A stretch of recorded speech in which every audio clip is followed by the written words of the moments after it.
Welcome back to DVC Weekly. This is episode 140, and my name is Jason Herpling. I'm the broker of Buy and Sell DVC. I just want to say hi to everybody that sends me an email that says that you love our shows. Keep watching, keep sending those emails. More people can send emails. And I'm here with Scott Ferrioli. I'm the owner of DVC-Rental.com and BuyAndSellDVC.com. And today is 10/11/23.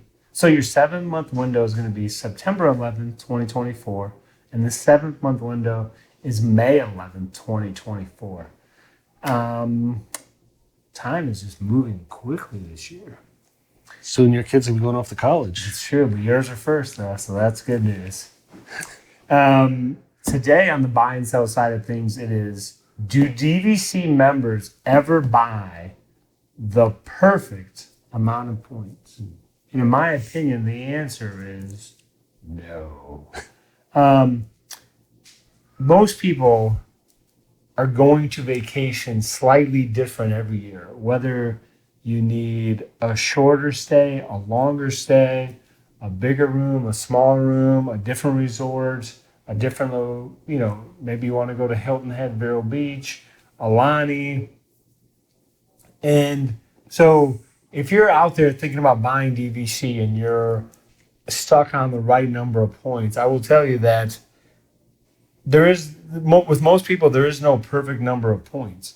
And the way that the system is created, that's an okay thing because you can bank points, you can borrow points, so for, let's say you have points left over, you can move them to the next year. And then when you go to that next year, the banked points are the ones that are used first. So if you have more points left over again, you can bank them. And if you're short points, you can borrow from the upcoming year and bring them back into that current year. So I mean, if you're out there thinking about buying DVC, I wouldn't get caught up in, trying to pin down exactly how many points you need, because the program is very flexible, and that's why it allows for that flexibility. Like when Disney first, and again, the way DVC was created and the way, people buy memberships, a lot of times, like when DVC first began in 91, 92, the minimum amount of points you could purchase was 230. So guess what? There's a lot of 230 point deeds out there because that's what was the minimum amount. Then the minimum amount, it went, I'm not sure if it went from 230 down to 150, but then 160 and then to 150. Yeah. So then there's a bunch of deeds that were 160, and there was a bunch of deeds that were 150. So I wouldn't get caught up too much on picking the right number of points because, if you see let's say in your mind you're thinking, well, we need to own 180. Well, all of a sudden there's a 190 point listing. It's got a bunch of banked points. The seller has it priced lower than the other listings. You'd want to jump on that listing rather than sit around waiting for a 180. Yeah, always safe to go a little.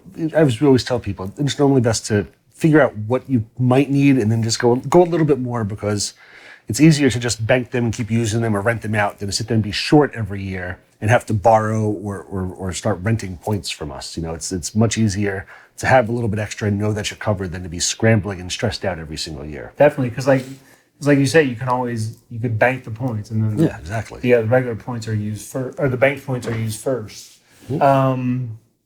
So that's what I just wanted to mention on the buy and sell side of things. Short and sweet.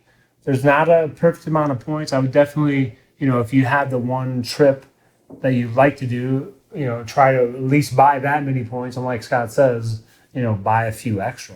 So now we're on. But before you go on, that's what I'll add on to that. Just and if you're trying to figure out how many points that you need, just go on the Buy and Sell DVC site and click on the point calculator.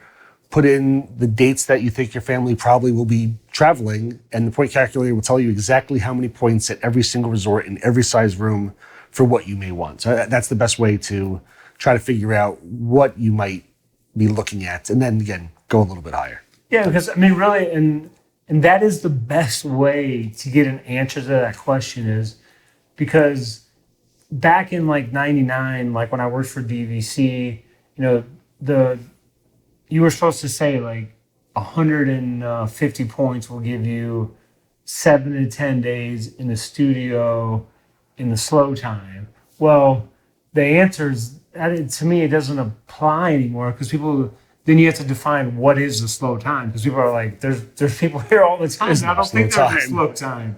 So the point calculator is absolutely the best thing to do. You plug in a check-in date, a check-out date. It has your point total for every single resort, every size accommodation. Yeah, super simple to use, and it's nice to have everything right in front of you. You go, okay, I'm buying at Animal Kingdom, and I like this room. I'll probably want to get 200 points. Then you look over and you go, you know what? I might like to stay at Grand Floridian sometime. That's gonna be a little more, so maybe I will buy a couple more, and with some banking and borrowing, I can figure that out. So most people don't stay in the same exact room every single year. They completely change it up. So, as Jason said, I wouldn't spend a ton of time trying to figure it out. There is no magic number because it's going to change every year pretty much. So just try to buy at least what you think you'll need and go a little bit more, and hopefully that covers you. And now we're on to the food review of the week. Come here, I'm gonna eat you! Get in my belly! For today's food review, I'm finally finishing up my happy hour at STK over at Disney Springs. The last thing I tried was the steak and frites for $9. As you can see from the picture, and feel free to pause that on your screen and check it out, you get 3 small slices of steak and 3 thicker French fries covered in some sort of sauce that they don't even mention on the menu. Overall, the steak was cooked well. The fries are more of like a chunk of potato. I think my wife didn't really like them very much.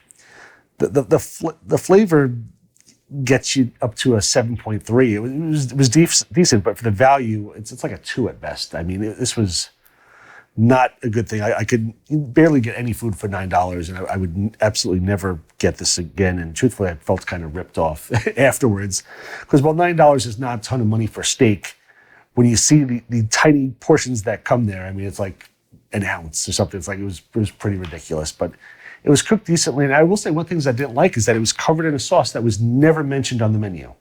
There's nothing on there about any sort of sauce. You just figure you're getting steak, or a sauce on the side or anything, but it's covered in it. And if you don't like the sauce, I mean, the whole thing is covered in the sauce. So interesting. Yeah, not the best option for STK, unfortunately. All right, let's move on then to... Not everything's a winner like the other steak I had at Boathouse. Let's move on to the DVC-Rental side of things. On the rental side, last week I had the top 5 questions about renting DVC points. We're continuing with 6 to 10. I like it. 6 to 10. 6 to 10. So first question was, is travel insurance recommended when renting DVC points? Now, I would highly recommend travel insurance. All of our reservations come with our no questions asked travel insurance. If you're not going through us, I would recommend getting travel insurance. Ours come with it. But again, as I mentioned last week, there's no with our travel insurance, there's no real money back because you've got to pay the DVC member. So you do get a credit for the money that you've paid. If you think that you may want outside insurance, you can definitely still get outside insurance, and that will cover you even more than what our coverage offers you. But again, ours comes free of charge, so you don't have to elect it or anything. It automatically is on there. When you go on your cruises, do you get travel insurance? I normally don't. This past year when we did the European cruise, we got travel insurance, and I think from now on we have a couple trips planned. So we're gonna start getting travel. There's travel insurance out there that'll cover you for like all of your vacations for like a 12-month period. So I'm gonna start doing that. That'll cover multiple vacations. Is it no questions asked travel insurance? Or? No.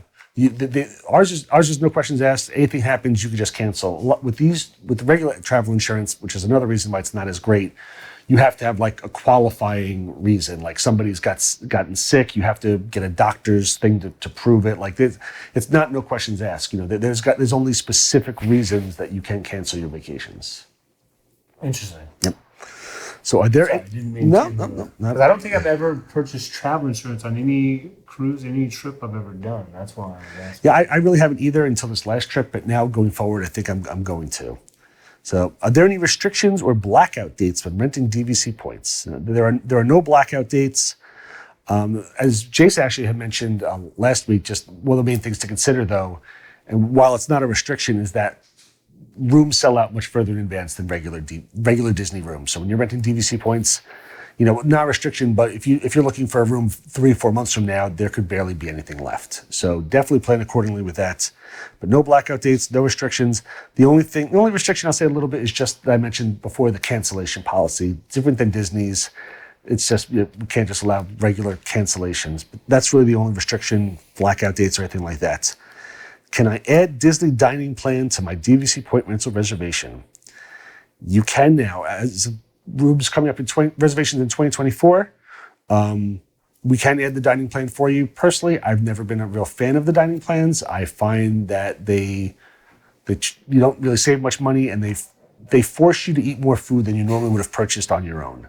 I can't tell you how many times I've seen Facebook posts in the past where people would have lined up 40 treats that they had just picked up to bring back on the plane with them because they had 40 snacks left over. And again, the people who are typically writing these posts are very excited. Look, all the great treats I got, and not thinking about that. That's almost $200 worth of snacks that you weren't going to buy, that you were just forced to purchase because you've already prepaid for them. So, not a huge fan. We can add it for you though. We just have to have the DVC member add it to your reservation before you arrive. Number 4 was, what is the difference between renting DVC points and booking directly through Disney? Now, with rented DVC points, a DVC member physically books the room for you. You still get all the perks of staying at the resort, like extra magic hours, free parking at the resort and parks. But the main thing is you typically save 40-50% off of Disney's prices. And are there any scams or pitfalls to watch out? Yes. Can I stop you on 4? No. I have to keep going. Yes, stop me on 4. What do you got? Do you want to mention just slightly how... Well, you're mentioning it right now. Go ahead. That like the housekeeping is going to be different than... The housekeeping, yes. That is a difference. So like, let's say someone's going to rent we'll say a studio at the boardwalk versus someone that has rented at All-Star Movies. Yes, when you rent directly with Disney, you get daily housekeeping. With Disney Vacation Club, you do not get daily housekeeping every day. You get, for reservations for 7 nights or more, you get housekeeping on the 4th day. You get trash and towel every day now. The policies always change, but trash and towel every day, full cleaning on day 4 for stays of 7 nights or more. So you don't get the daily housekeeping. So that is definitely a difference that I should have actually mentioned in past episodes as well, but Jason never called me out on it. So there is, because it's like it's your home away from home, so yes. they're not coming in to make your bed. Personally, when I go on vacation, I don't want them. I've said this before. When I go to the Disney. When I go to the parks and everything, we have our laptops. We're working, so we have our laptops with us. Our kids have electronics. We've got our phones in the room. We got cameras and stuff in the past. Where I don't want the housekeeping. Normally, a lot of times on a cruise ship like this as well. As soon as I get back to the room, I put that do not disturb on there as quick as possible. And a lot of times, I'll leave it on for days. Honestly, I don't want them really in my room. I just want them to leave me alone. I don't need them. I don't vacuum every day at home. I don't need them to vacuum my room every day on a trip. So again, to each his own. But if you do want to purchase extra housekeeping, you can actually purchase extra housekeeping directly from Disney if that's something you're interested in. And the last one, and actually we talked about this recently. It says, are there any scams or pitfalls to watch out for when renting DVC points? And there are definitely a lot of scammers out there that have popped up in a lot of the DVC the Facebook groups. And, it's always a higher risk when renting from an individual person versus, when you're renting from us, it's a company that's been doing this for 13 years. We're licensed. We have an A+ rating with the Better Business Bureau. You can go on Google. You can go on Facebook. You can be hundreds and hundreds. On Facebook, we've got 400 something reviews. I think 4.9 out of 5 stars. And on Google, we're 5 stars out of 5 stars. But there's hundreds and hundreds of reviews out there on us. And again, A+ rating with the Better Business Bureau over 13 years. We've done thousands and thousands of reservations. When you're renting from a person, you never know who you're going to get. And again, as I mentioned just before, was that before I just mentioned the Facebook, the URL changing? I think it was last week. Was that last week? It was like, I can't remember. I'm getting old. I remember just mentioning that, sometimes, even though a Facebook profile looks 100% legit, and again, if you're on your phone, you won't even see that URL. If you're on a laptop, you can see the facebook.com, whatever it says, /profile. And even though Mary Smith is the one you think you're renting points from, it's somebody completely different, possibly in another country, or it could even be Mary Smith, but she's having hard times and needs the money, and then doesn't pay her maintenance fees, and the reservation gets canceled. Even if she's not trying to scam you right away, there's a lot more risk when going with an individual person. So I mean, it's always much, much safer to use a company like ours, who has all the backing behind it, all the ratings behind it. We've been doing it, and if something ever happened to your reservation, we would make it right and get you a new room or get you your money back. So definitely be careful when you're out there if you're not renting through a legit company. Fantastic information. Wait, is there a tease that there's going to be 11 through 15, or does it stop here? Or you don't want to let the audience know? I don't think people really want to hear any more of these. I did 1 to 10. Honestly, I don't even think I've gotten 11 to 15. So I think we're good for this one. We'll do something new next week. So be sure to like and be sure to leave a comment, subscribe, and come back and see what he has in store for us next week. Very, very exciting stuff. Check out all of our social media. Get into our Facebook groups, because again, that's where you get the best deals, and you'll get interaction with us and our team members, and a lot of fun and joking. So please get into our Facebook groups, especially Disney Vacation Club Resales DVC. Thank you for watching. Thank you.